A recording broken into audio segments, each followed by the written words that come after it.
So, CGM. Tam jest poprawiona wersja. Ale to źle poprawił. Nie wysyłam, zrzuć o. Na korekcji. That's it, yeah?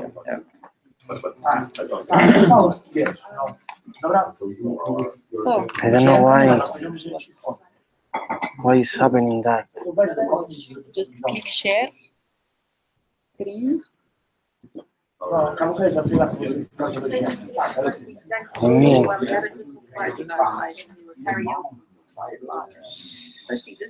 Yeah, of course, and then dancing and all that.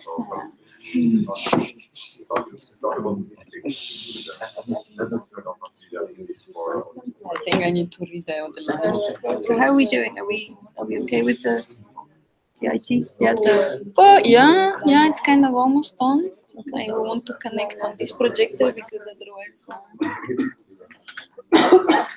and I need to copy. It should work, yeah. I connect here the projector. Here with the specialists. can you manage or do you need help? I need your help Claire, I think so. because we want to. Okay. This is the old one. Presentations.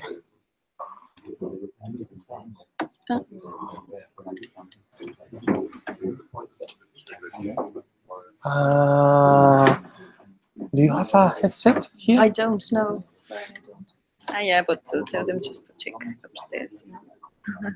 Why can't we? Can you put whatever, but There you go. perfect. Okay. You got it. Whatever, perfect.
Hello.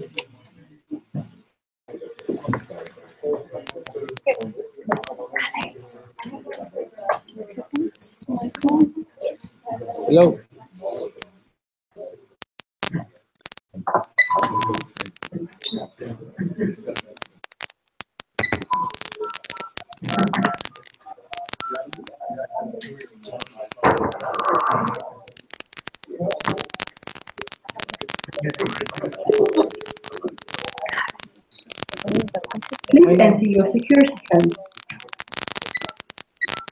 Hello. Testing. Testing. 1, 2, 3.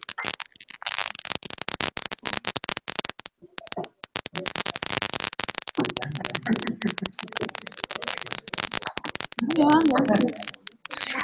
Yeah, and the line is on. Okay. Allez, go. Are we ready? Yeah. One. Okay. And this seems to be fine with this one. Whoever is on the line, they should be. Good morning, everyone. Okay. I propose we start. We are online. So I first proposed a short to the tablets. It's good because seeing increases around. And then starting with myself, I think it's super Gabriel with the external characters quality. Maybe go like a couple of ways. Jakub Fiałkowski, Austrian regulator, vice chair of the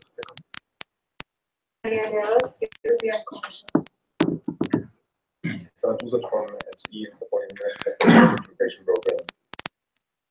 This is the recommendation. Pakistani for your input. Sandra Amla from Euroelectric. Thomas Lescaret, Electric. Good morning, Manuel Freiler from Wind Europe. Tom Gerrits, VGP PowerTech. Klaus Oberhauser from VGP PowerTech. And today your next.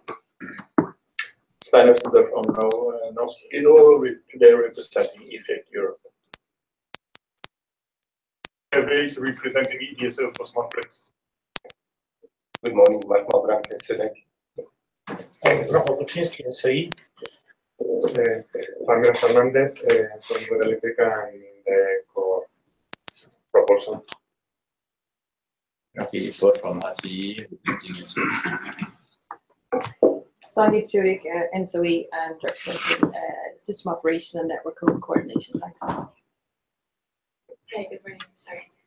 Brittany Becker from the European Association for Storage of Energy.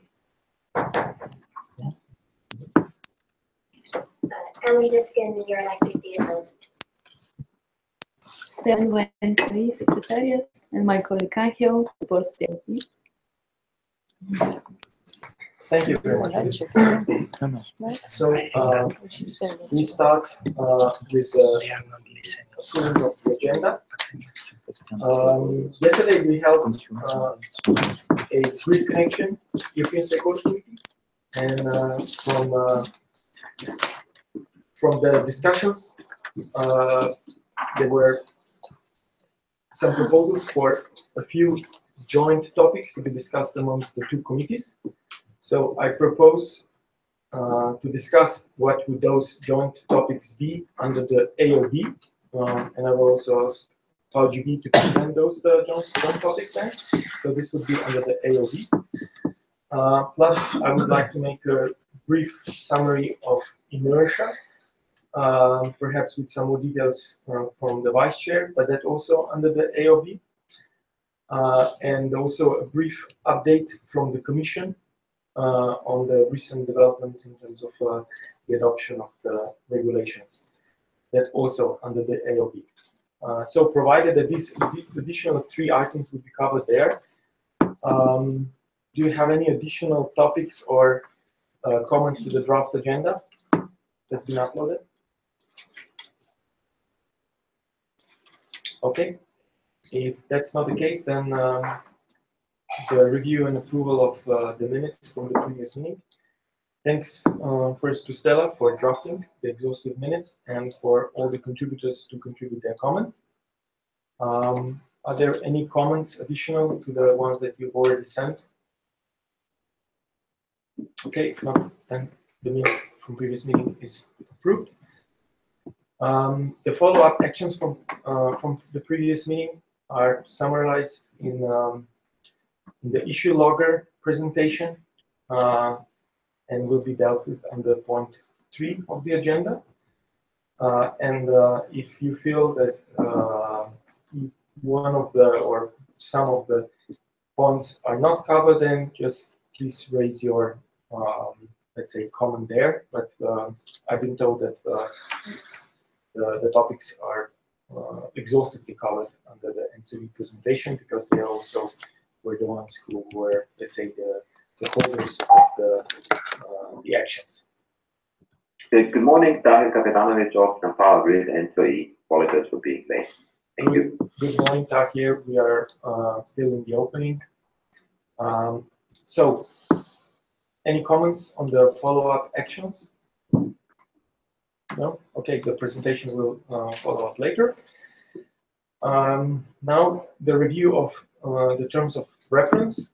As yesterday and as previous year, we always ask the stakeholders, the members of the committee, whether they are, let's say, fine with the terms of reference as agreed, or if they feel that something needs to be changed. The question posed yesterday turned out that there were no, let's say, reservations to the existing terms of reference. So this is just for background.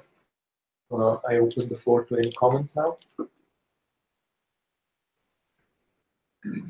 So if you're happy with the terms of reference, we can then keep it for as is for the next year as well.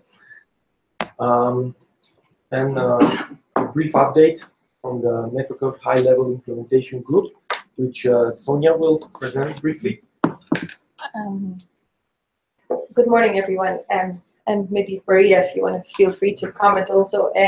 So this high-level group meeting, terms of reference have been placed on the websites of the ENTSOs and the Acer and Commission.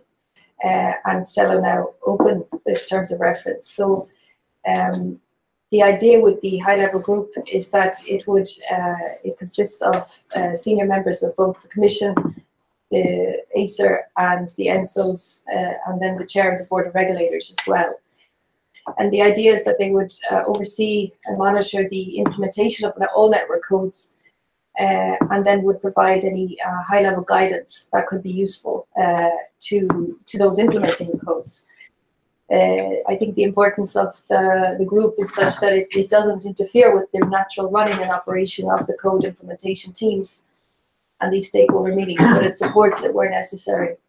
So if you go through the objectives there, and if you scroll down, you'll see that the first thing its objective is to take stock of the progress in network code and guideline implementation and the monitoring of that. So these are quite important topics for the high-level group to look at. They need to have a discussion on strategic matters and seek guidance where necessary.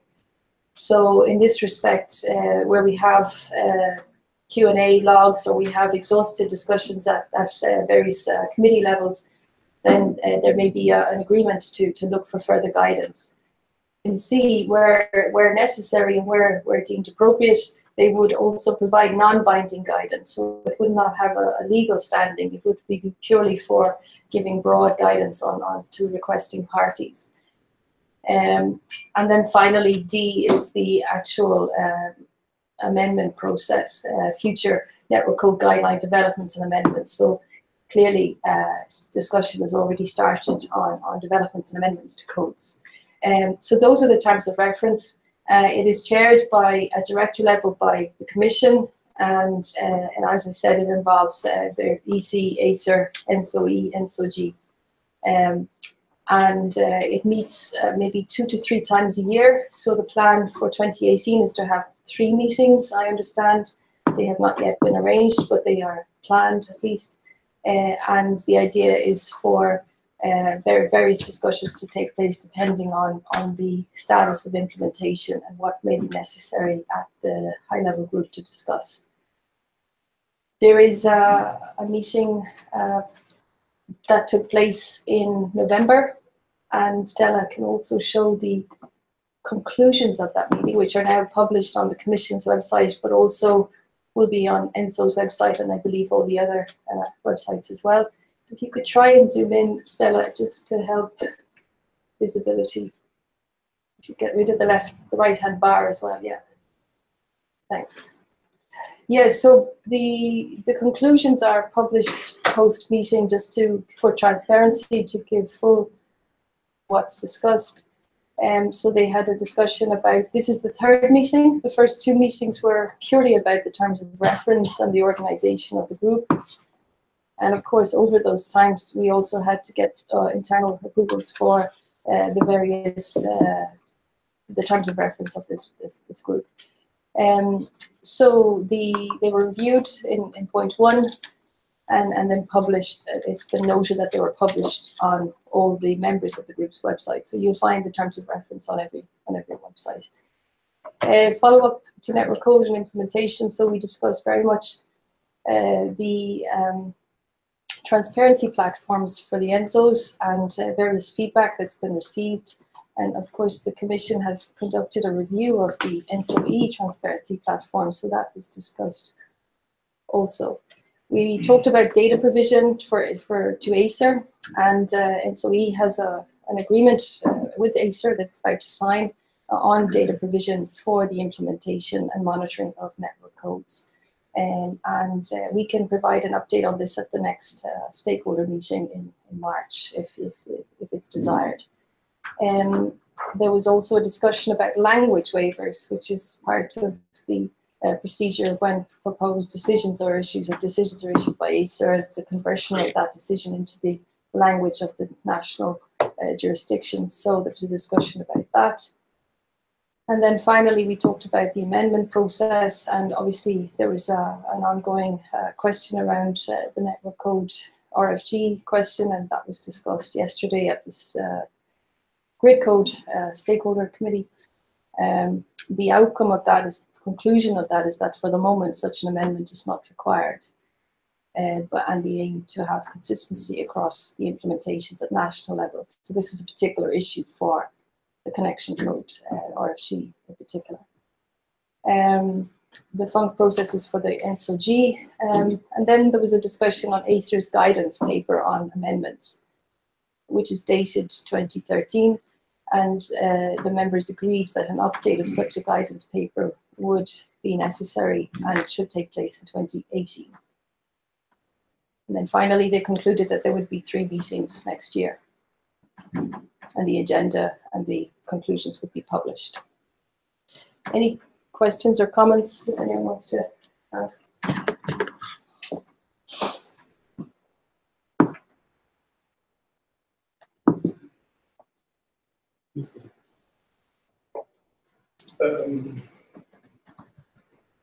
Given the fact that the stakeholders are not part of these high-level meetings, and thank you for the transparency on the conclusions. But on the long run, how do you envisage the link between these meetings and the stakeholders? Will it be through the European Stakeholder Committees or otherwise? It's a question that has also been asked on Monday at the Market European Stakeholder Committee. So I believe in the terms of reference, there's a clear link between the stakeholder committees and this group. So what we tried to do, I think all of us combined, is try to ensure that there is a direct link, in fact, which is that if the discussions should be happening in stakeholder committees relative, depending on the code and depending on the issues. And the option is there in the committees and through the chair and through Acer to agree that there may be something that's relevant to bring to this type of forum that would be helpful. That maybe it's either exhausted discussion and needs further clarification, or that the benefit of a more strategic discussion would be helpful. So I think through the chair, through this discussion, that's a conclusion that can come from each committee. But it should be agreed amongst all the members of the committees that that would be a natural outcome to an agreement. Yeah.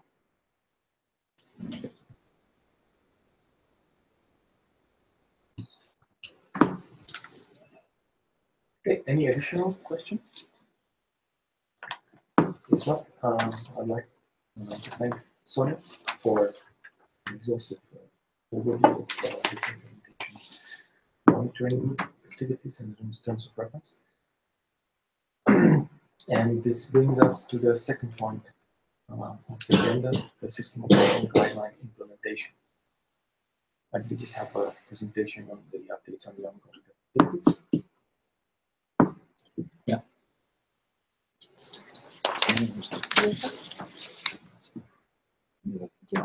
Yeah, maybe. Yes, Jean-Philippe from ENTSO-E. So I would like to make a short introduction explaining that we are providing today a sort of brief status report on the different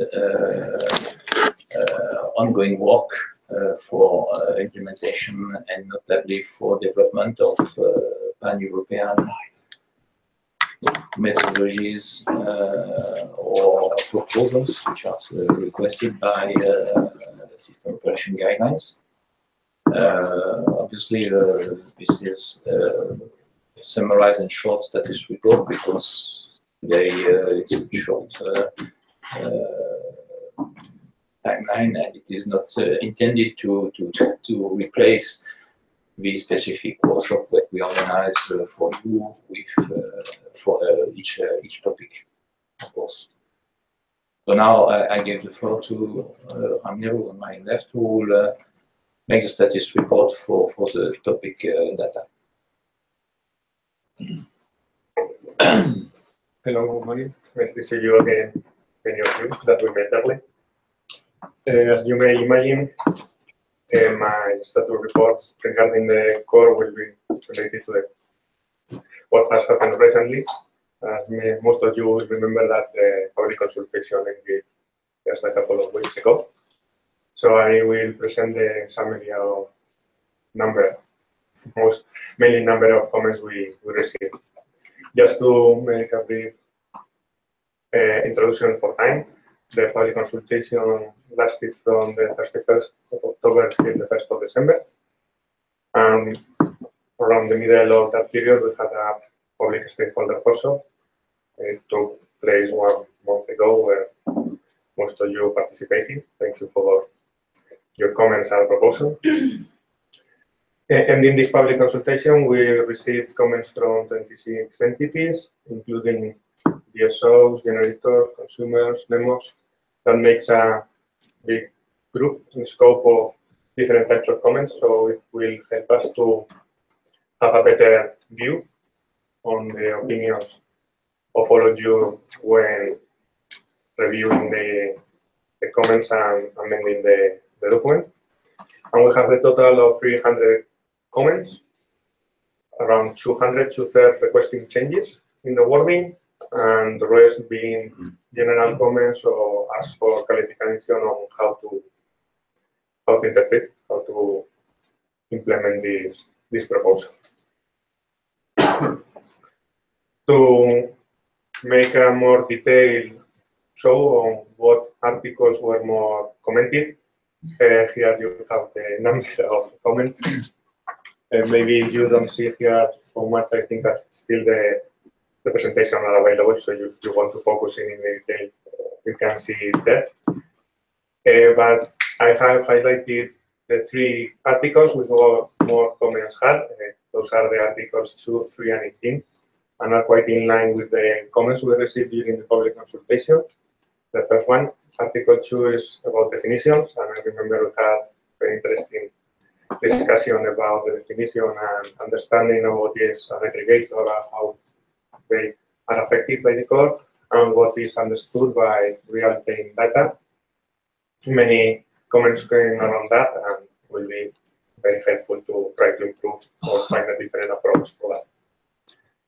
The second point is also Article 3 about general responsibilities. Here we also have several discussions and probably different points of view of the implementation of core regarding mainly how the significant users connected at distribution level shall interact with the TSOs and the DSOs to exchange with the data. I think there is a challenging difference between some stakeholders, mainly PSOs, and probably the understanding of some articles of the system operation guideline between one and the others. We will have to work on that to be able to reach a good solution. And the third article with more comments is related to the real-time data provided by significant users. This, I think, was really fruitful because it helps us to understand that what is wanted is not a retrospective implementation or application of the connection codes, but to be sure that all significant users who are capable of exchanging and providing information do it. So here also comments received were really nice. You can see that there are comments in all articles. We cannot go in detail here in every of them, but we will have to make a reason and justify answer for all of them that shall be published and provided when the final proposal is submitted to the NRA, so you will have all the information. Anyhow, now that we are here, we have from the project always tried to be transparent and show you what we were doing. So if any stakeholder feels that the comments they submitted for public consultation needs or would be worth to have any further discussion to be sure that from the project group and from ENTSO-E we understand them correctly, so they are correctly addressed, we are open to be in contact, try to organize any telco or any meeting somehow, just to be sure that we correctly understand it and we don't miss any of the feelings you try to submit us during the public consultation. What shall be done from now? So far we have done the two workshops, one even before the starting of the period of drafting, the second one during the public consultation. We will work in the assessment of the comments, in the preparation of the answers, and afterwards the necessary changes in the document. And once we have finished, in some moment in the beginning of next year, to ask for the TSO approval, the internal approval in ENTSO-E before submitting the final documents to the NRS on the 14th of March, 6 months after the 18th of the system operation guide.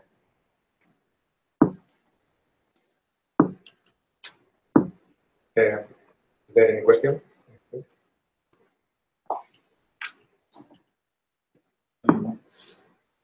So you've received 17 responses in total? Mm-hmm. You've received 17 responses in total? 26. No, not. We had 300 comments in total, 200 requesting changes, and 7. I missed the slide. It's okay. 26 respondents.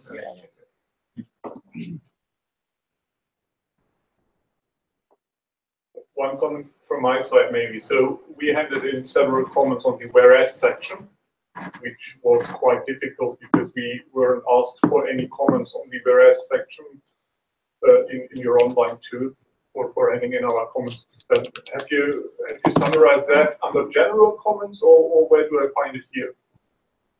Yes, in the general comments, it was possible to submit any further comment that was not clear what to submit them. We had 13 there, and some of them are related to that issue, so we cancelled them. Then another question from my side, maybe more general. We explicitly ask for another consultation or at least another engagement with stakeholders, given that we have very fundamental concerns regarding the current draft. Do you plan anything like that? As I have said, the project group is open to have any further discussion to be sure that we understand your comments. Thus, we'll find the best way to handle it, but also take into account the tight schedule we have so far. We will do our best and work as much as possible. Please contact us. We will work on it, but we cannot guarantee when we are sure to be finalizing it at each moment the document. But we have offered always, and we have some pre-organizing two workshops. Feel free to contact us to explain what you hear. Well, I'm not interested in explaining what my comments mean. I was more interested in getting to know what you plan to do with my comments. How do you plan to change the text of the draft, and then discuss with you about your changes to the draft and see whether it's acceptable for us, whether you take our comments into consideration, or maybe there's an understanding issue, you'll never know. Or maybe we could find another conclusion based on the amendments you made. Get engaged, and that we can begin to discuss. And as I do not know how far you proceed with handing or amending the text to cover our comments, I would propose that as soon as you are sure you have more or less amended the text to take into account at least our comments, or best of it, all comments, you just contact stakeholders and ask them a consultation for another workshop, something like which would be suitable to engage with stakeholders. That would be my question here, my proposal. Thank you, Michael. I mean, what we're trying to explain is that where someone wants to have a follow-up conversation with Ramiro and the team in terms of how their comments are being taken on board, that is an invitation open to you to have that discussion. So what we're looking for is for those that want to have a further. Some people have submitted comments and they wish they're happy for ENTSO-E to take them on board. Some wish to have a more direct conversation about the follow-up, about how those comments have been taken on board. So please contact Ramiro where you want to have that follow-up conversation. And if we have a sufficient number of people and they have very sufficient similarities, then there may be a need then to have a further workshop or discussion with a number of parties. But right now, I think a number of parties have very different needs, and so that's an invitation open to you to have that. Sorry, just on that, and maybe this is something you've already planned, but at the point where all TSOs have cited a proposal seeking approval, would it be possible for all stakeholders also to have cited at that time, or is that going to be general publication to TSOs for approval? That will be general publication at that point. But we're here now today saying that we're open to talking in the future with each of you about what your own views are about those comments and how they have been taken on board. So they will come in, and therefore it's important to get that response from you, so then we can take that into the process and ensure that when we develop this final document, that we have suitably taken your comments on board. So is that clear? If we can just track an action for stakeholders here today to respond to ENTSO-E and say where they want to have a follow-up conversation on their own comments and how they have been taken on board. And then we can look at the if there's a need for one meeting or individual meetings, bilateral meetings. Thank you. We were making a legal argument in our response, and basically stating that it's not in line with the given legislation. Will you also pre-check with the Commission? Yeah, we have had separate discussions with the Commission as part of the TSO-DSO platform. So yes, that's a discussion that's gone to the Commission. We have also clarified with the Commission that we will update the text because we believe it should be in line with provide the clarity legally on the text. Yeah. So we already are taking steps to address that.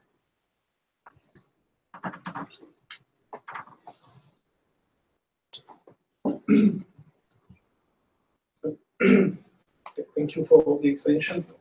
Also regarding stakeholder involvement, if there is the next meeting is slightly before the submission to the areas, there could be a possibility for once you have organized the answer, also for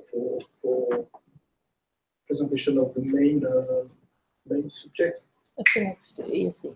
Yeah, so I presume at the next stakeholder meeting in March, this is what we will present on, which is the final text. Helped all of you up to then to get to that position, you know, so that's what we're trying to encourage. Are we okay with noise?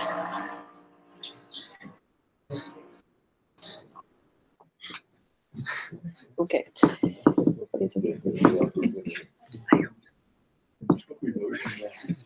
Is that okay? Yeah.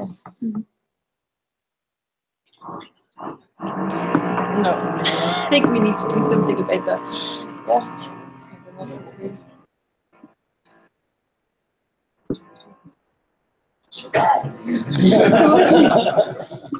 Okay.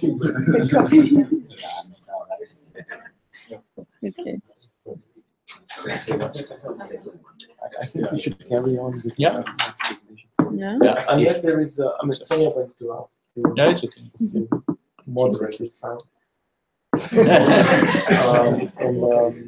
think unless there is any other question on this, we should just proceed. Move on. Yeah. So I will take the floor for the second presentation on the ongoing process for the version 3 of Common Building. On behalf of the convener, who normally is Cesar Cruz, but he is not available today to make the presentation. So this is, I guess, thank you. Just a reminder that it is, let's say, the third version of the third methodology related to common grid model building, because the first one is linked to CAPM regulation, and it's one which is called V1 revised, has been approved. The second one is pursuant, have been developed pursuant to FCA guidelines. And so we are currently in the situation that the proposal of TSOs have been provided in June. And so we are waiting for the regulator's decision, beginning of next year. We receive informal views from regulators that we should probably approve the generator and load data provision methodology version 2 for FCA, and require some slight amendments, some amendments on CGM version 2 to be processed by TSOs. And let's go now for CGM version 3, which is V1, which is developed with accordance to system operation guidelines. So it focuses on building a common grid model requested for system operation requirements. So going from full year ahead to intraday processes of operational security analysis. So the deadline for submission is mid-March next year. And so the timeline of the public consultation, which was held in November until recently 6th of December, the timeline was published on the ENTSO-E website already on 11th of September. Included in different information. So I think that this time you had quite a long delay to be informed of this public consultation. And we received 21 comments. They have not yet been analyzed by the working group, so I cannot provide you updates on what is the content of these comments like we saw for the previous methodology. The number of comments is reduced, of course, because because it's the third time on a similar topic, which is addressed, and the methodology is quite close. And we will also provide the publication to the regulators, the proposal in March 2018.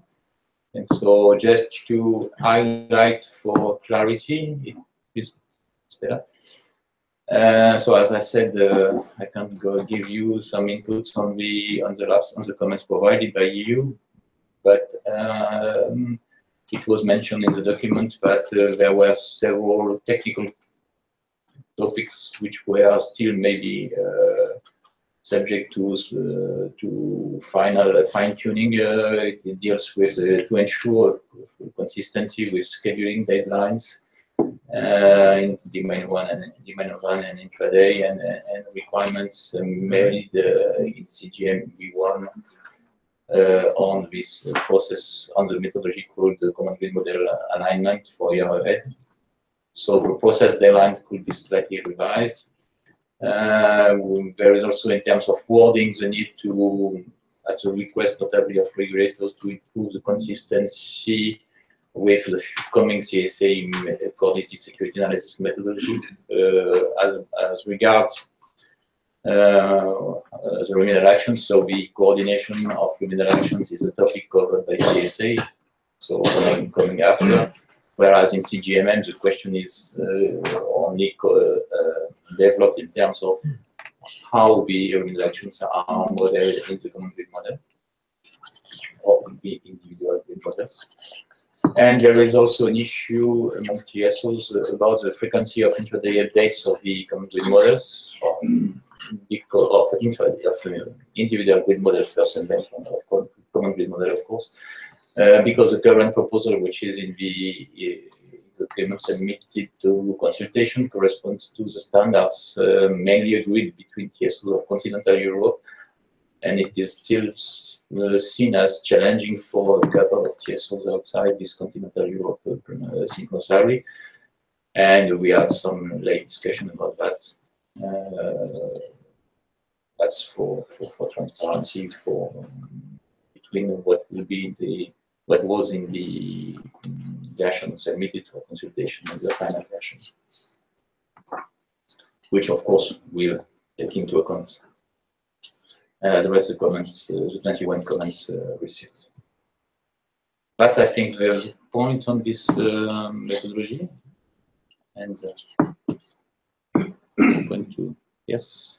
I would like to ask a few questions. You said you had 21 comments. So is this relevant to the 300 comments that were submitted for core, or is this from 21 different organizations?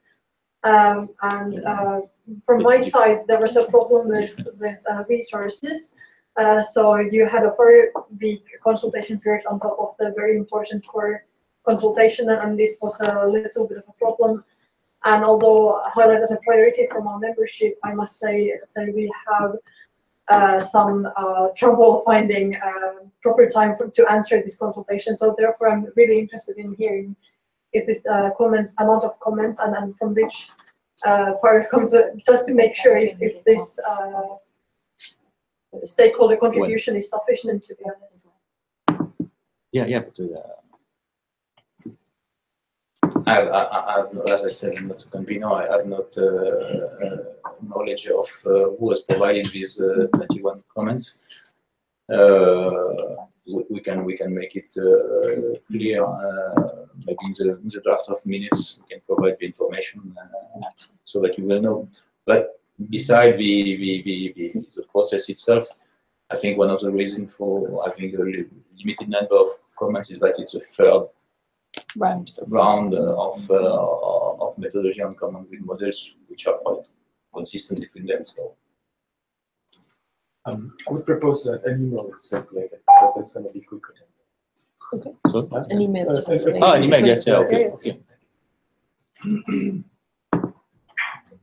Well, I've got a very similar comment, because for the CGMM proposal, you used your old internet form, your web page, where requests for amendment, including justification, is limited to about 1,000 characters, which was for many of my comments insufficient. Which was the reason why I sent it, or sent the Excel file I prepared for my comments directly to you via email. And I just want to make sure that you took my comments into account, because it was in parallel to the official paper. Yeah, it's not. It is not unique. Okay, and for the future, of course, I would warmly welcome if you could improve your platform. Thank you.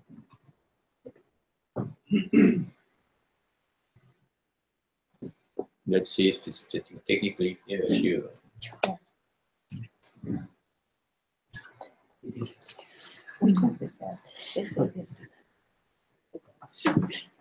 Just to move more.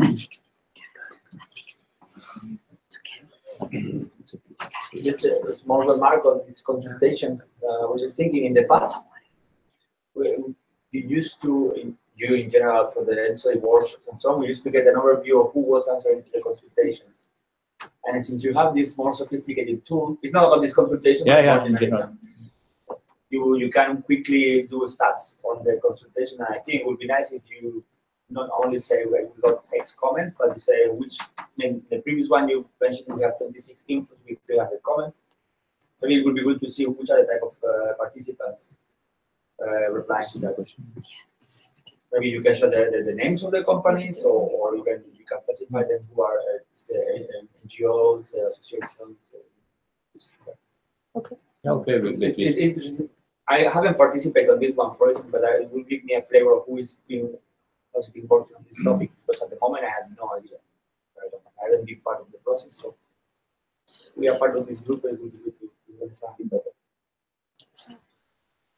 Okay, I think it's covered related by the to, action. yeah, covered by the question from Mrs. Umana.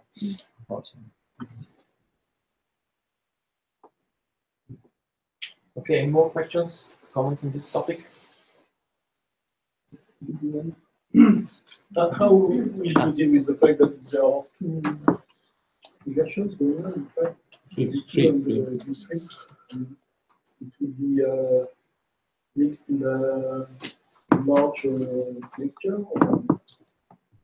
Because on the V2, I understood that there were amendments requested, so this one will change. This time there will be three. No, they will remain separate documents, at least because they are approved separately. They are dealing with different network codes. At the beginning, we were aiming at developing a unique document, and the regulators asked us for CGM, for CACM to address only and specifically CACM requirements, same for FCA and so on.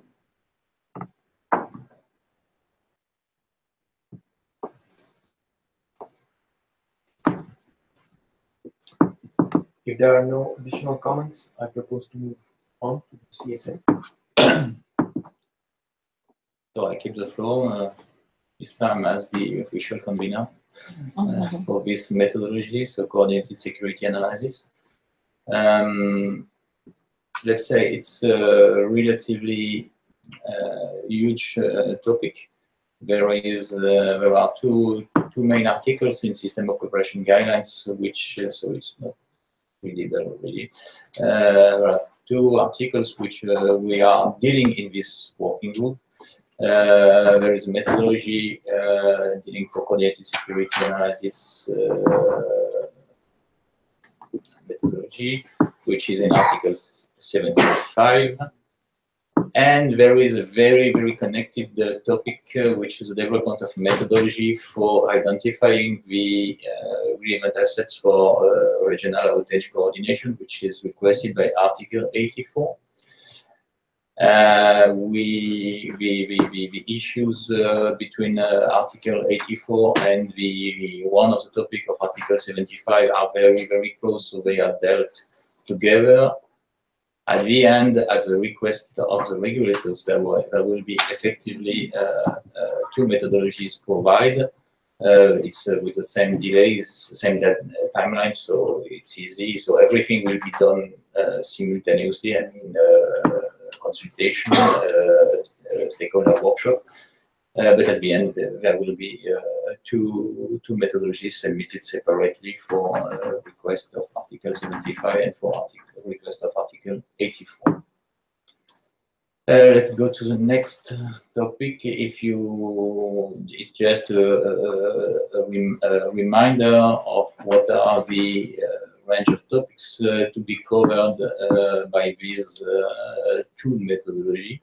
So the first one, 75, is requesting at least to cover the following topics. So how to compute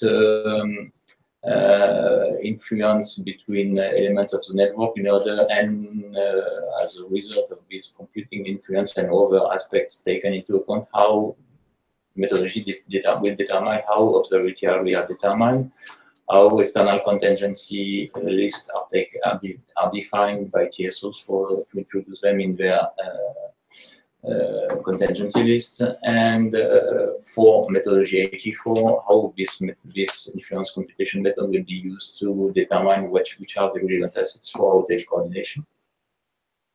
There is a second topic which deals with common risk assessment, which notably determining issues about which kind of exceptional contingencies shall be taken into account and when, and about the coordination of remedial actions, which I already mentioned for CTM method.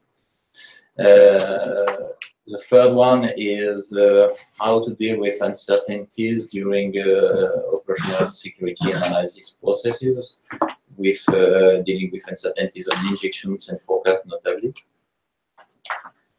A fourth topic addresses the definition of requirements to ensure the adequate coordination between ICs for the different services they are requested to provide to TSOs pursuant to System Operation Guideline Article 77. So it deals with coordination and information exchange. And there is a last, more general topic covered in Article 75 about the role of ENTSO-E. To provide as regards identification of common tools and methods and governance of these tools, and data quality also, and the role of ENTSO-E for monitoring in general coordination of security analysis. And that's for 75, and for 84, as I already said, it deals mainly with the methodology for identifying the relevant assets for outage coordination, reusing the influence computation method developed for 75. So we also here show the differences. So I must say, Article 75 is a pan-European methodology. Article 84, as stipulated in ESO guidelines, is a methodology developed at least by all TSOs of one synchronous IRE, but our intention is to develop a common methodology for all Europe. So it will be two pan-European methodology at the end. There are some significant links with the common field model methodology I was speaking about just before, I was reporting just before. And there is a significant link also with the proposals which are required for TSOs at CCR level to be developed to make to determine the organization of regional coordination for operational security analysis between TSOs and ISCs. In accordance of the application of Article 76 and 77 of ESO guidelines. Let's go for the last slide on this report. So we, after the entry into force, we have organized the first informal stakeholder workshop one day here. End of September, where there was quite a significant attendance. And we are now finalizing our work in order to be able to launch the stakeholder consultation in March. We'll see later the precise date that will be announced. Including, of course, the organization of a specific workshop. And we plan the delivery to NRAs as stipulated by the code in September. there is maybe more time than usually between the stakeholder consultation and the delivery. This is for two reasons. The content of the methodology is quite wide, so we can expect maybe more. It's at least proportional to the size of the document than for other methodologies. So that's the first reason. The second reason is that the summer break needs to be taken into account in this calendar. And then, of course, we expect we hope we will receive the approval of regulators by March 2019. That's the status report on this current workshop. And happy to receive the question or to answer your question.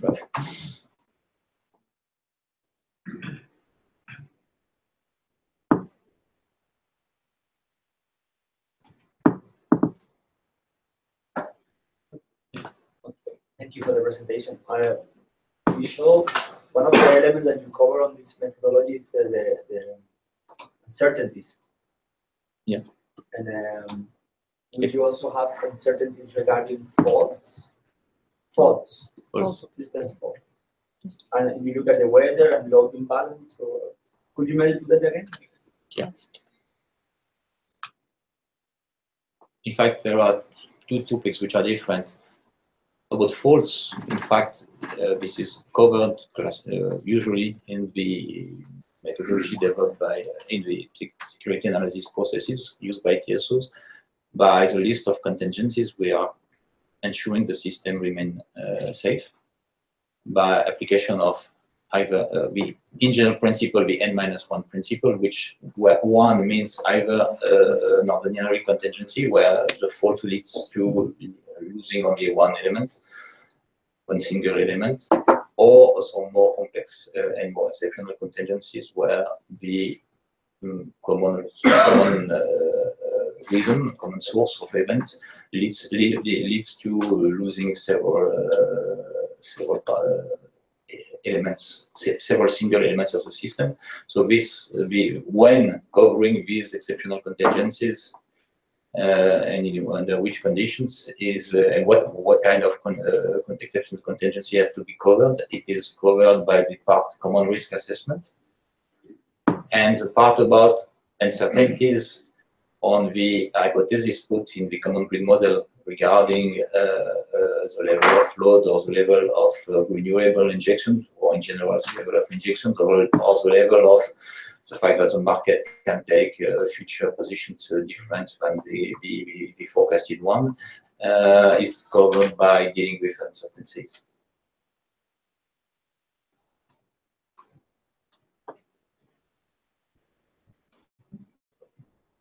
May I first? Okay, so thanks a lot for your presentation as well, and thanks a lot for keeping the methodologies apart following Article 75 and Article 84. I expect that to facilitate stakeholders to better understand what the text is aiming at, the document is aiming at. I got one general question on your slide 3. You show what the methodology shall address. So what methodology do we speak about here? Is it Article 75 or is it 84? Yeah, just for clarification for me. Yeah, we are covering both here. So if you remove on the sub-bullet of EI influences relevant assets for outage coordination, which is for Article 84, all the rest is for Article 75. And for Article 84, there is only relevant assets for outage coordination. In fact, between observability area, external contingency, and relevant assets for outage coordination, there is below one method of influence for the quantitative assessment of influences, which will be common to the parts. So, which will be common to Article 75 and to Article 84.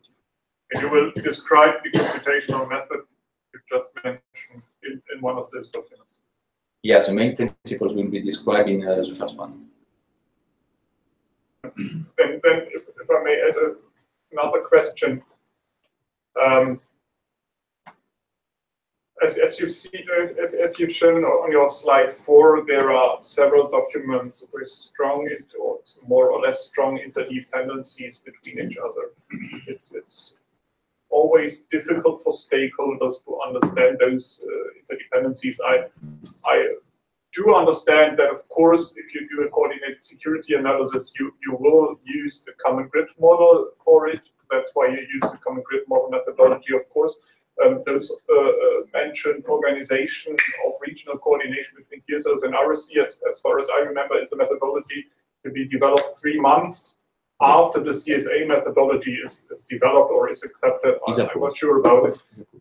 So sometimes hard. It would be nice if you could elaborate a little bit more on that in your supporting document. You usually prepare a supporting document, which is very good from my point of view. So that would be one very interesting question for clarification from stakeholders, if I may mention one already.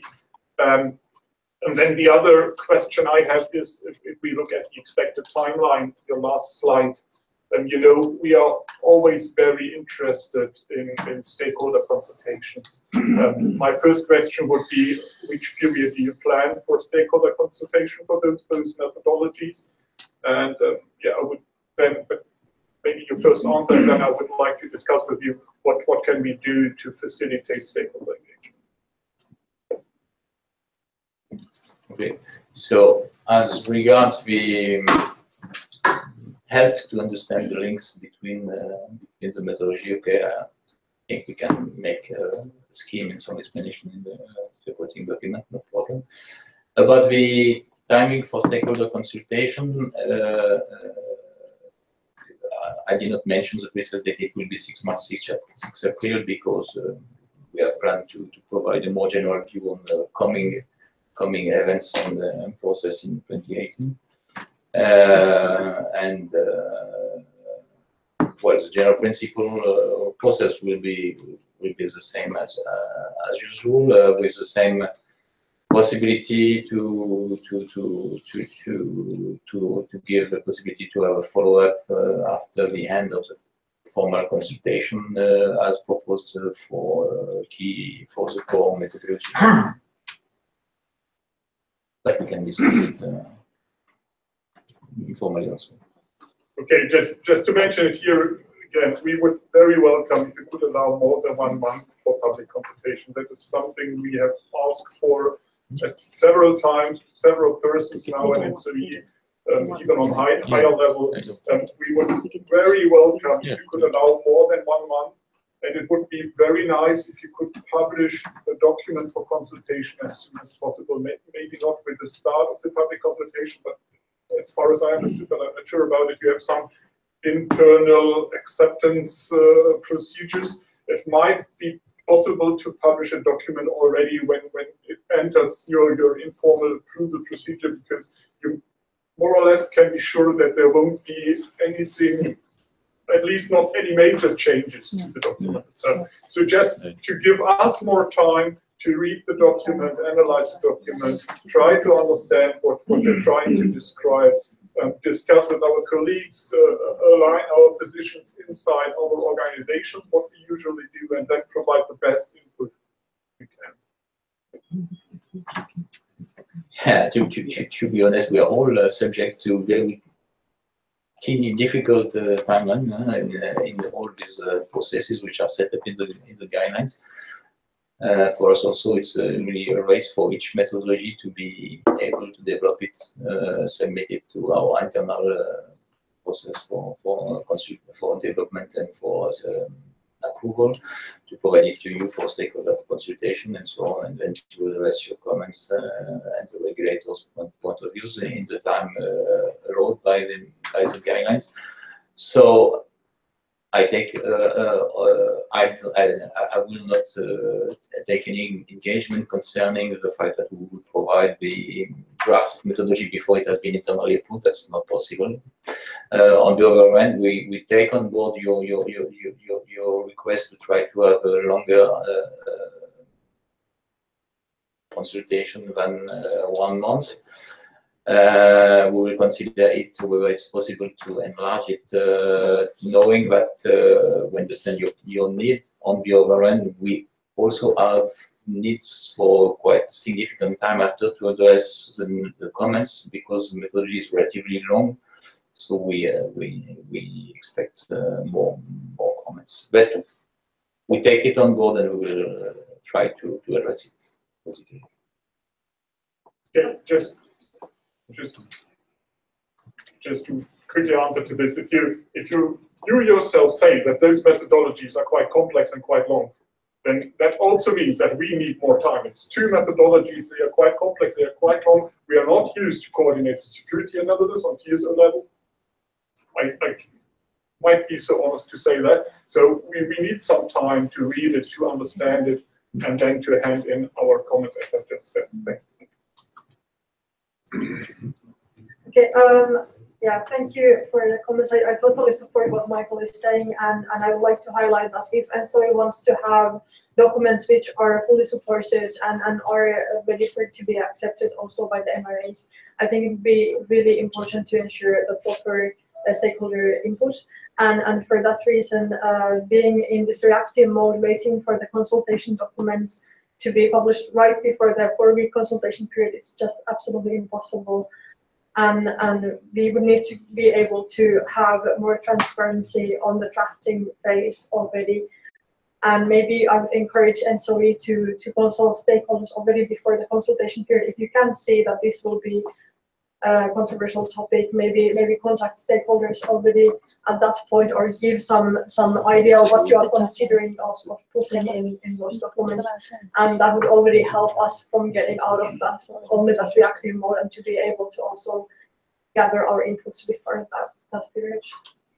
But it was the reason why we organized the stakeholder meeting in September, to collect in advance your preliminary views. To be honest, that is really high level, and it's not giving you much of the content of those methodologies. It's only a really high level first input, and it's our first touch to that basis. So further involvement would be totally necessary. I think what we can take away is just the idea that 4 weeks is not enough for some significant consultations. I think the fact that we have already informal stakeholder workshop moving into a formal stakeholder workshop, you know, I think all of these activities are also taking away from doing the job as well. So we do need some balance between providing more and more stakeholder workshops or whatever. So I think, you know, if we need to give more time to the consultation because it's so complex, we look at that from ourselves. Okay. I have some comments on that. I was at a stakeholder meeting in September, and in advance we sent an email. I went to your table to ask, did you get the email, and when do we get a reaction? So yes, we were at the stakeholder meeting, and we had a reaction. We had 3 questions in advance, and we didn't. Tell me if I'm wrong. We haven't get any reaction on that. So if you suggest that there was a stakeholder meeting, let's have contact then about questions in advance at least. I think if you are referring to questions sent to guidance, I understood and I made clarification during the meeting. Maybe it was a misunderstanding between us, but we were providing the answers during the stakeholder meeting. I subtracted the answers, yes. But I went to your table and I asked, are you answering the questions during the presentation, or do you specify it? Well, and I subtracted a little bit the answers, so I think I've got the answers, but there was no direct connection about it. Okay. I would have preferred that. Okay. We can still send you a written answer if you need.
one proposal. It was already said more or less. As I just mentioned, you usually publish together with the consultation document a supporting document. I do not know whether you plan to do so now. It is always very helpful, but if you really provide explanation and maybe first use on justification why you took a certain decision or did not take a certain decision, that's always very helpful. I'm not that much interested in which articles it is based on, because I already know you do not have to repeat things like that, but just to get a better understanding what you're aiming at, which parameters you have taken into account, why you haven't taken into account other parameters, things like that. That would, because of course also be quite fine to have the workshop Uroš just proposed. Maybe it would also be possible on very smaller level to give some directions in the supporting document. Okay, I welcome your willingness to read the supporting document and use it, and we'll try to do it quite clear and useful. On the other hand, I have some reminders of previous experiences where people were asking questions, having only read the draft of network codes and not really read the answers provided in supporting documents. So yes, but there will be a supporting document where we will try to provide the main reasoning and the choices made in the methodology.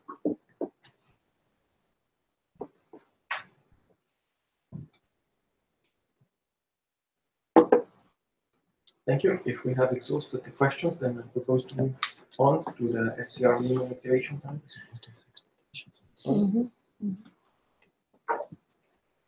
So,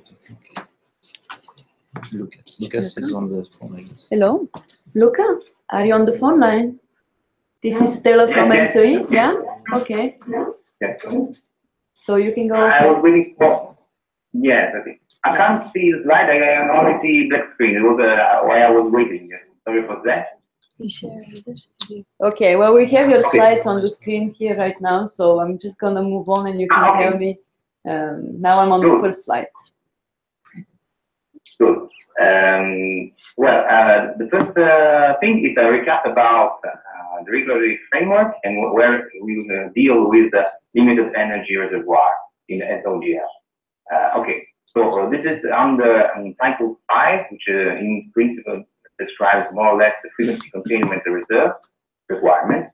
And the Article 156 in particular describes the FCR provision with about provided by limited energy reservoir. In particular, what is stated perhaps on comment number 9, that as long as its normal state, also limited energy reservoir shall be continuously available. And then it deals when triggering of other state is there, then it starts considering that limitation in terms of energy. This is a first cutoff between the approach of considering limited energy reservoir. And going on, then there are comma 10 and 11, which requires that the interest area in Central Europe Nordic shall develop a proposal concerning the minimum activation period to be ensured by FCR provider, and as said, in other states. This period shall consider a result of CBA. So on the other slide, we will deal about the CBA, what is asked to the CBA, and what we are doing on this day. Okay, so we can move to the next slide, please. Yeah. Okay. The aforementioned CBA, what shall take into account? This is a copy-paste from Article 156,11. The experience gathered with different time frames and shares of emerging technologies in the different low frequency control blocks. The impact of a defined time period on the total cost of FCR reserve in the interest area considered. The impact of defined time period on system stability risk, in particular considering prolonged and repeated frequency events. the impact on system stability risk and total cost of FTR in case of increasing the total volume of FTR, considering limited energy reservoir, of course, let's consider this. And the impact of technology development and cost of availability of periods of FTR from the FTR providing units or group with limited energy reservoir. Okay, now, so what we see on the next slide is how ENTSO-E is dealing with this requirement. So what did ENTSO-E? In order to accomplish this requirement under this article, has been constituted a project team, which I am convening, with numbers of both, of course, synchronous area, T and Nordic, and the goal is editing together cost-benefit analysis for this FTR provision by limited energy reservoir. Well, the CDA shall be sent to NRA by 6 months, but it shall be also consulted, and this is everything by 14th of March 2015. So we are considering to run the public consultation by January.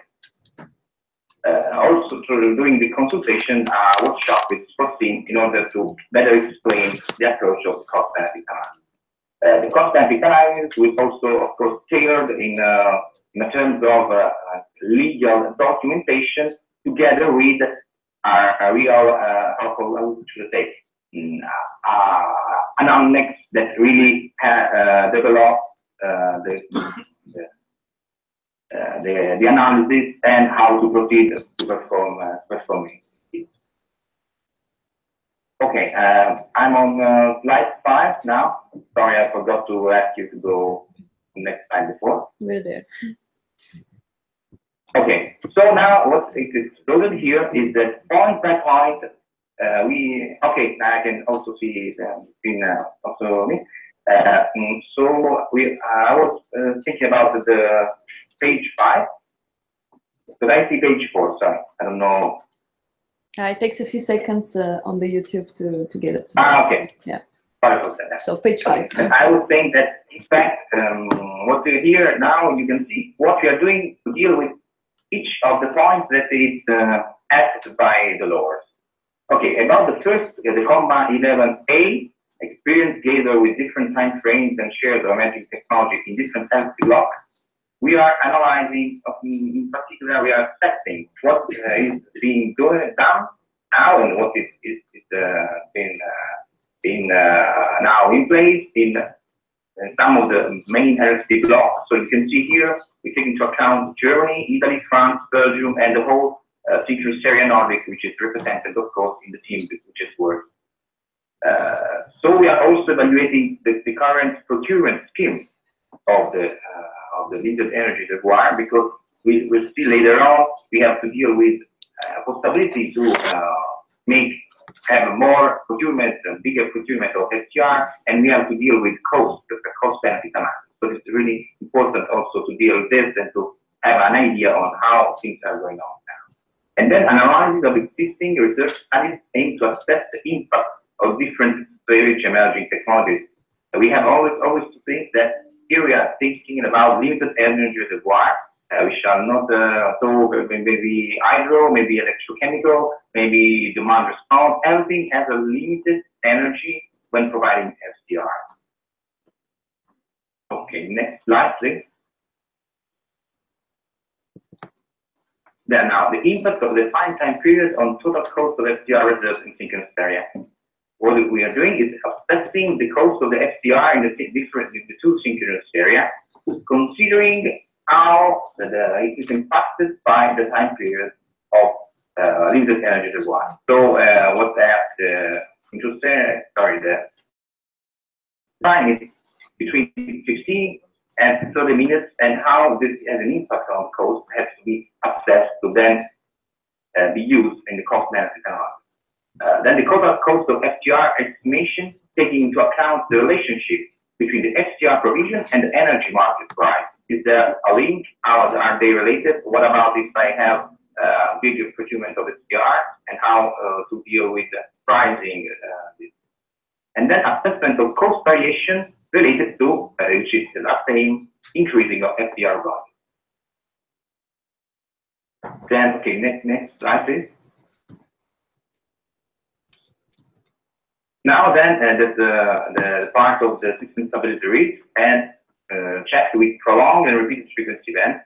Of course, it's a straight story. The energy limitation does or does not, and in which way may have an impact on system stability risk. So perhaps we started having a statistical analysis of prolonged and repeated frequency events that are so real events occurred in synchronous area, which shall be at least for sure a reference for a general approach. Next, please. So the impact about system stability risk, and total cost of SGR in case of increasing total volume of SGR reserve. What are you saying here? Well, we can deal with having a longer activation, so bigger energy. We can deal with having a higher procurement of SDR. Is there a deal about those possibilities? Well, let's have a deep look on that. And so perhaps increase of SDR in order to maintain operational security in case of layer deflection. So, okay, if there's a layer deflection in the case that I'm analyzing on the CBA, I can do this both ways. Asking for a longer layer, asking for higher procurement of SDR. The analysis of feasibility and operational impact of SDR increase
energy independence, that's only small.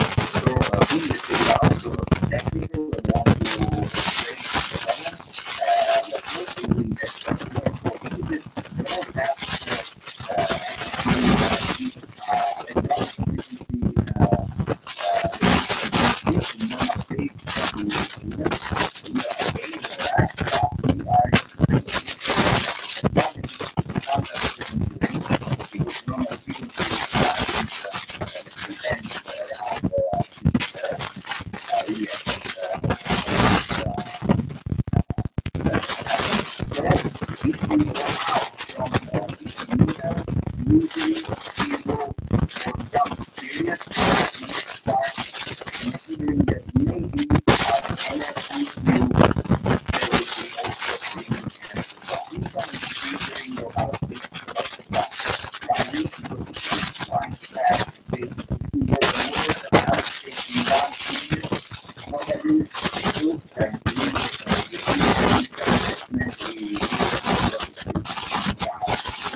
In the interest of time, yes,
we have attached some way to those answers. And on the tool currently, the system operation side, we can see the questions relative weighted and three classes. So just to give you a brief explanation of how to do it, we see that the question is weight, one of them will be classified to positive, and the mention of references to okay. And currently, with the weighted version, which is as well. You can see the answer appears with 0, which is okay whether you like being calculation or something else, or you can provide some improvements. You can see the original document, because it's not okay, and then you can improve it by default with each step. Same holds true with the system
the legal process because the case will be carried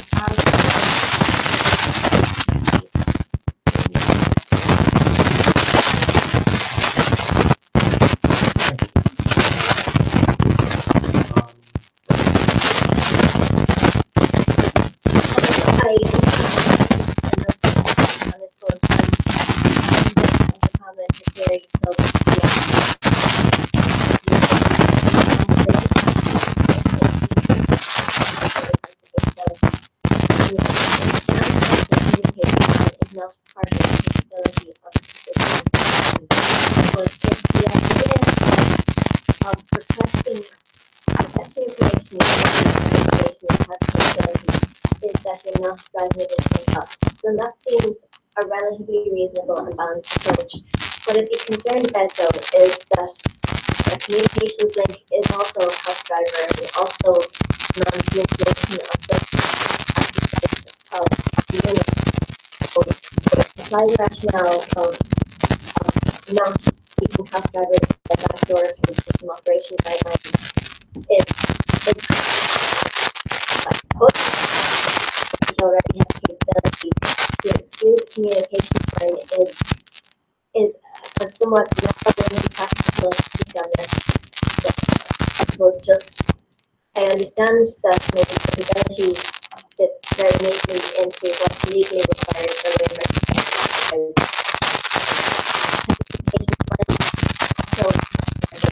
Also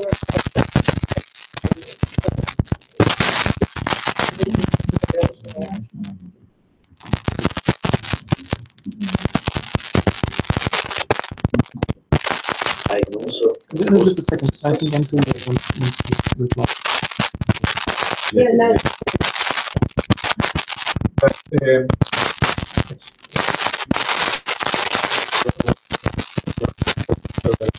European Stakeholder Committee, because it's out of the scope documentation of the government of the later, but to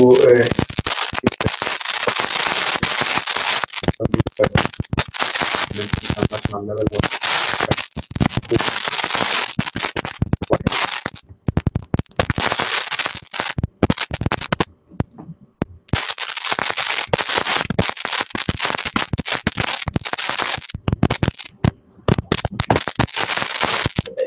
Just one, just as one. There is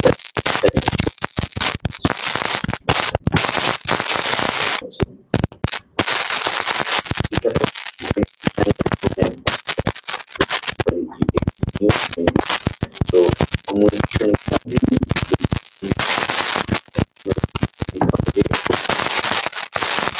some, let's say, you can have some just parcel capabilities or whatever. So I'm not sure that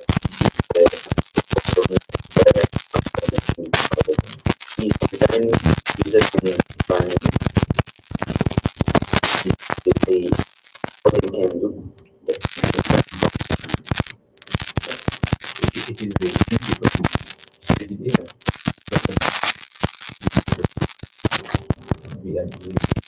We are right. But necessarily the same answer for all different capabilities. And so for documentation, like just not the so the possibility. So they didn't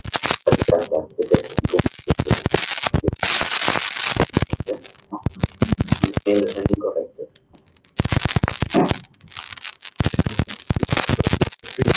I would just say that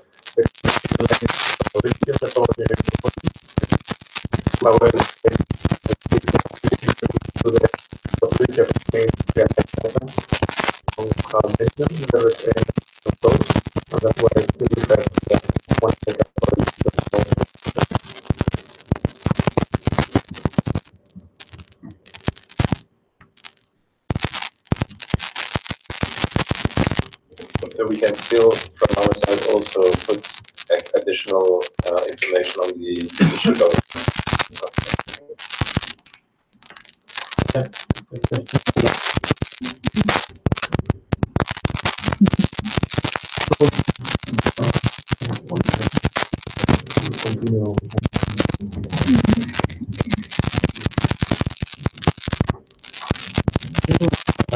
The previous, the previous question. Yes, yes. Repeat the answer.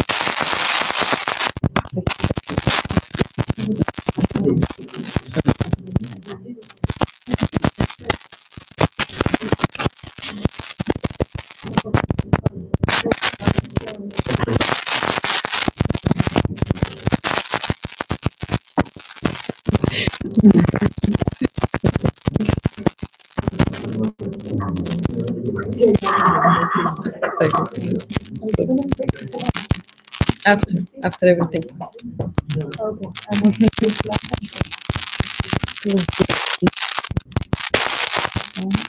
Go on the next one. Okay, thank you. So, already yesterday, but some of you were here. So, we saw the report that a little comparison between existing standards and the DSO associated consultation. So, this is all due to the discussion we have had also today of the consultation period. So, maybe to give a little bit more detail about. So here we have seen is that we find that we have limited visibility of the consultation activities.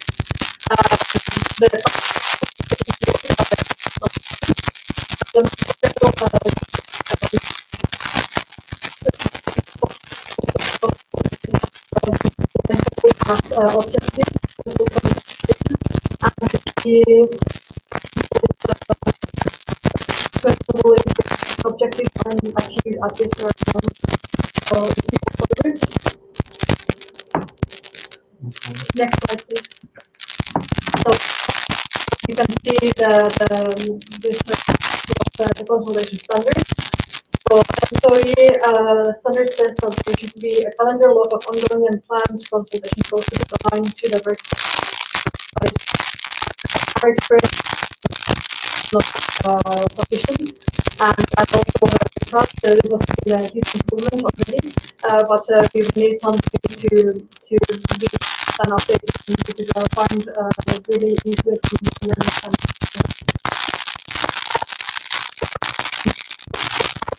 this was ongoing post consultation. I think that it would be really useful to have the appropriate visibility of all of that same. And if you have requested for visibility many times, then I hope you will welcome.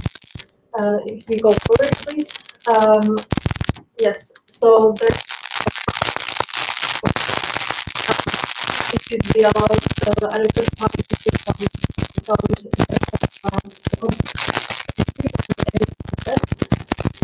for workshops, 4 weeks notice shall be given, but there should be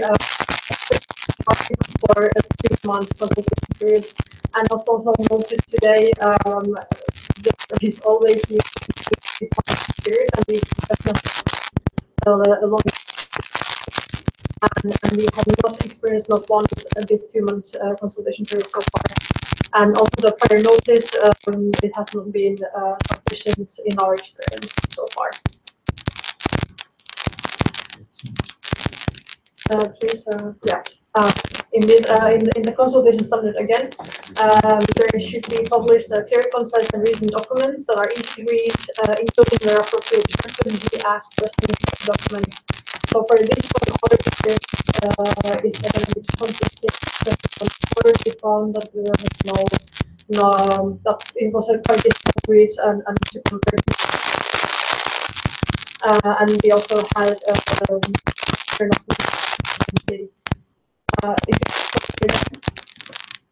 so what we find is that there should be good visibility, proper notice,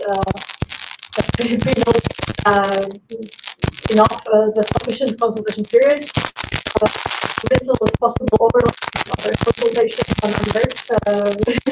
There should be consistency and consideration of the inputs. And what we find could be useful in the future is that first of all to match these existing standards, and then we will welcome an update for the Sunday further the also. Thank you. We have a slide also just to say that we'd like to ask for a consultation document as Sally looking for feedback on this consultation process for your experience by the end of January. Is it? Certainly over the course of January, we're willing to take any feedback further to what Sami has presented on behalf of the other organizations. So we want to, from the last consultation, try and be more proactive in our consultation process. So both on our website, both on our updates, our application, our apps, as they say, but also in terms of then the content itself. And so we are open to taking any further feedback from you on how to improve that. So there's also a survey on stakeholder information that is going to be launched also in January. But for the purpose of network code implementation and our consultations, we open for any feedback we can to make that better. I think all of the things that Sani has presented here can be looked at by us. So it's in some cases it may be very difficult in terms of the 4 weeks versus 6 or 8 weeks, but where we can do 6 or 8 weeks, we will try. There is a very busy agenda next year with all codes live and all codes doing lots of different things in parallel. I think you'll all appreciate that we're also facing the same type of parallelism. All we can try and do is give you as much information upfront about when things happen so that you can try and coordinate within your own organizations.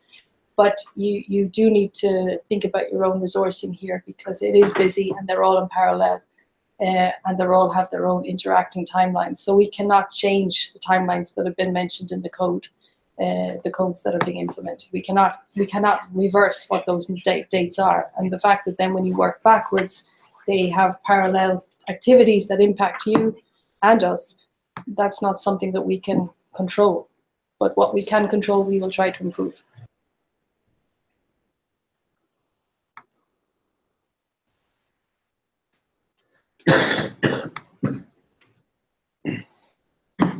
Thank you. This was extensively discussed yesterday. I invite everyone also to who's participating in GCESC to read the minutes, which will be exhaustive. Okay, is there any comment in addition to it?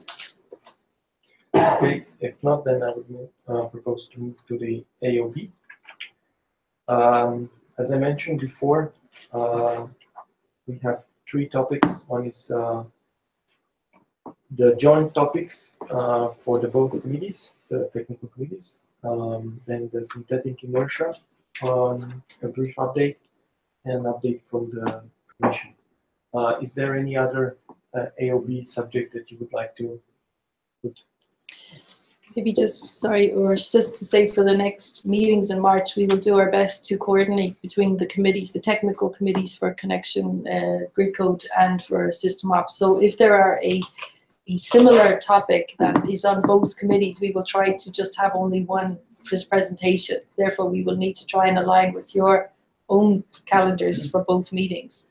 But if you can at least bear that in mind, that it could be that, on the day before or is a topic that's of relevance, rather than having 2 sets of conversations and different sets of minutes that may be of the same topic. So that's what we're trying to strive for, but that's just for noting. Yes, and we'll strive to provide the draft agendas as soon as possible so that stakeholders can adapt their travel arrangements. Okay, so let's start with the joint topics. So I've noted yesterday from the PowerGB slides where we have agreed in the committee that 4 items should be addressed in a, let's say, joint session with both committees. And the 4 items are classification of PGMs with regard to the interactions between the system operation guideline and the requirements for generators, the precision of measurements, then the question of maximum voltage in 400 kV networks, and the application of system operation guideline on the battery storage. So these were the 4 questions.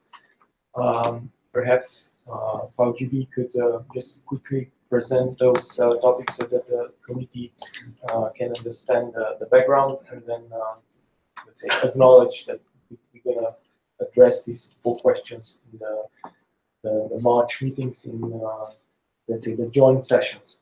Thank you. So thank you for giving me the opportunity to present this again. The presentation has been held yesterday because most of the points are for the RFG. I would like to highlight the things which are also correlated to the system operations ESC. Could you go to the next slide, please? Yes.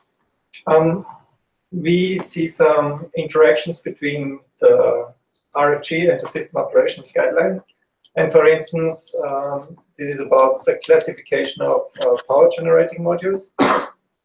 We often have the case that we have, let's say, a PV module or something like this installed on a larger consumer or production site, which has a typical connection point at 110 kV or above.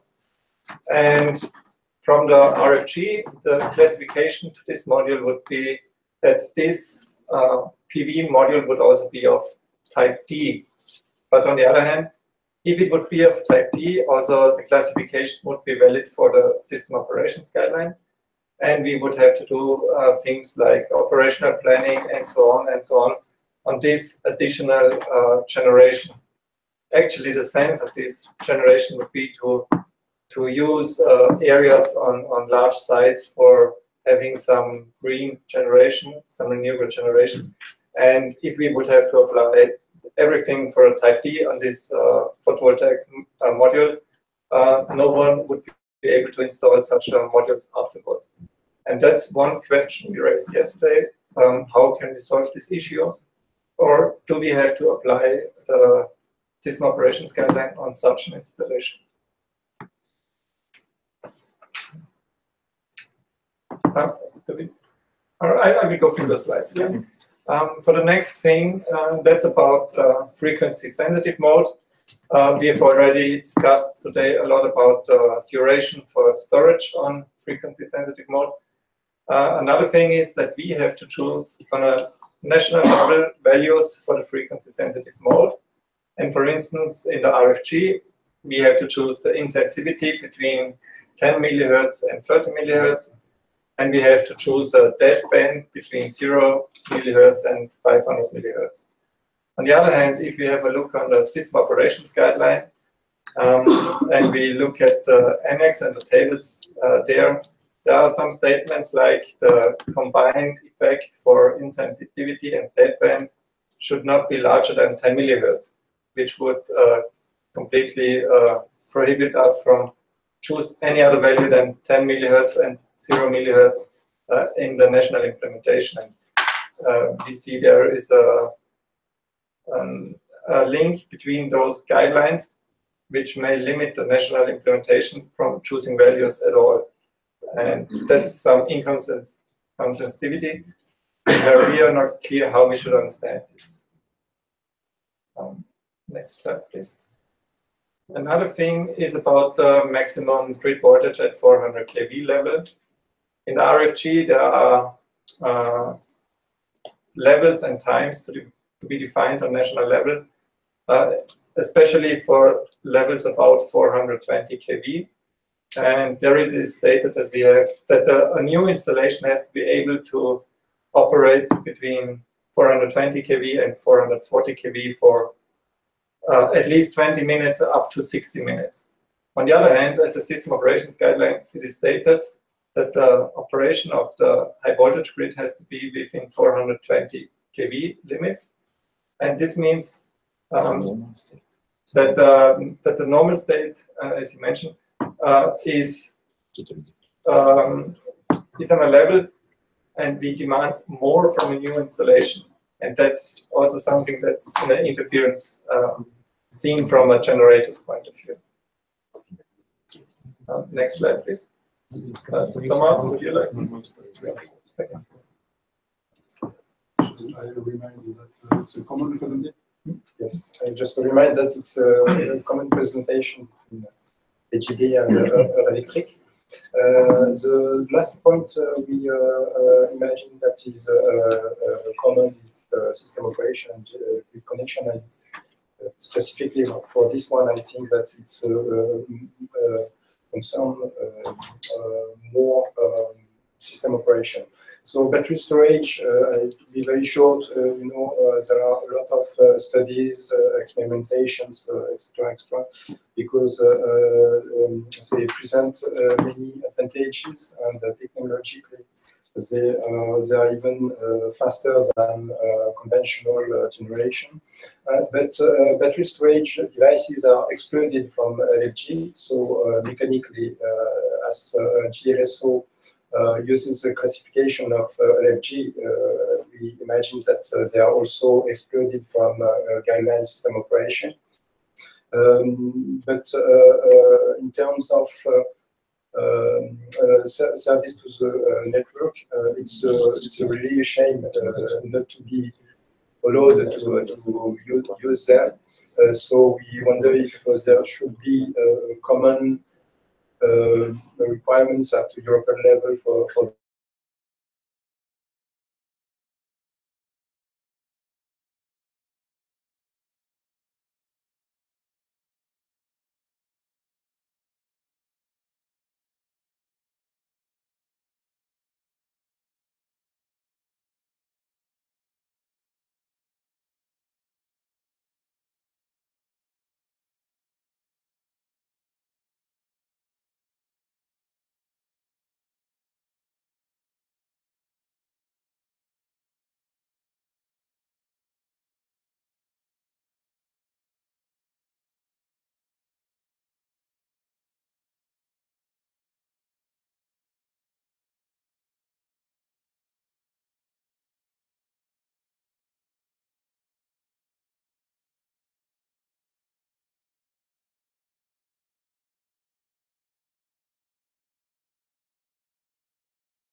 Sequence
alternatives.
repeat it?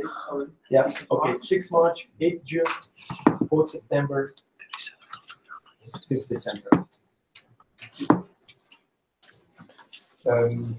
May I take benefits about this very last information to propose again, would it be possible to organize GC-ESC and ENTSO-E always in Brussels? Because I just heard that for MESC, it's always in Brussels. And for many of us, and for me, I don't talk about it, it's much easier in Brussels than in Ghana. Thank you very much. We have considered this. The terms of reference say that meetings are preferably in Ghana. Yeah. I have an order by the director that all meetings should be conducted in Ghana. So I think I went halfway to this your request. Okay. We'll try. So what's the outcome? What are we going to do? Stay in Brussels? Okay. No. Considering this is done, I wish you all merry holidays and a happy New Year, and lunch, which is kindly provided by some. Thank you.